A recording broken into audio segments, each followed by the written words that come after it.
పవన్ కళ్యాణ్ ఒక వ్యూహాత్మకంగా step by step ఒక కథ నడుపుకొచ్చారు. 2020 సంవత్సరంలో భారతీయ జనతా పార్టీతో పొత్తు పెట్టుకున్నారు.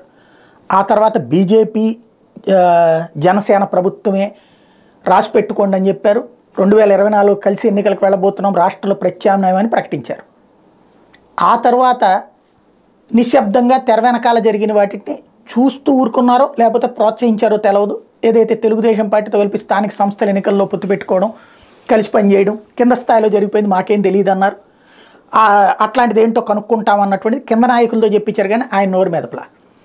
ఆ తర్వాత గ్రౌండ్ లెవెల్లో అట్లాంటి పరిస్థితి కార్యకర్తలే తెలుగుదేశంతో కలిసి వెళ్తున్నప్పుడు మనకేంటి పొత్తు అన్నటువంటి కోణంలో సీనియర్ నాయకుల్ని కన్విన్స్ చేయడం ప్రారంభించారు. ఆ తర్వాత క్రమంగా తెలుగుదేశం పార్టీతో పొత్తు ఏది చంద్రబాబు గారు ఏదో ఎవరితో దాని పోయే దానయ్యతో మాట్లాడితే దాన్ని బుచ్చుకుని ఈయన ఇక్కడ స్పందించేసి పార్టీ ఆవిర్భావ సభ పెట్టేసి ఆవిర్భావ సభలో ప్రభుత్వ వ్యతిరేక ఓటు చేయాలనేవను నేను కలిసి వెళ్తానని చెప్పారు. ఇది దశల వారీగా ఆయన ఒక కథ నడుపుకొచ్చారు. దాన్ని ఏమంటారంటే నేరేటివ్ క్రియేషన్.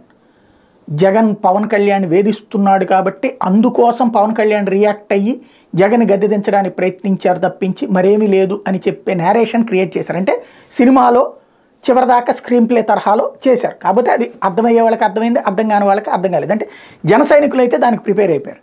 కానీ ఇప్పుడు నాదెళ్ల మనోహర్ గారు అర్జెంటుగా తెర మీదకి వచ్చి 2000 అమరావతి రైతులు 2020 జనవరిలో పవన్ కళ్యాణ్ కలిసి వైకాపా ప్రభుత్వ దాష్టికాలు వారి కష్టాలు తెలియజేశారు. వాటిపై కేంద్రాన్ని ఫిర్యాదు చేసేందుకు ఢిల్లీ వెళ్ళినప్పుడే విపక్షాలు ఓటు చేయకూడదని కూటమి ఏర్పాటుపై కేంద్ర పెద్దలతో పవన్ మాట్లాడారు. వైకాపా ప్రభుత్వాన్ని ఇంటికి పంపగలమనే రాజకీయ వ్యూహంతోనే ఆయన ముందడుగు వేశారు. 4 ఏళ్ల పాటు ఆయన చేసిన కృషి వల్లే ఈ పొత్తు ఏర్పడింది. ఈ కూటమి వచ్చే ఎన్నికల విజయం సాధించబోతోందని మనోహర్ చెప్పారు. అంటే పవన్ కళ్యాణ్ అసలు ఎన్నికలకి ముందేమో తెలుగుదేశం పార్టీకి వ్యతిరేకం, ఎన్నికల టైంకి వచ్చేటప్పుడు జగన్ గద్దెనెక్కనేమని అన్నాడు.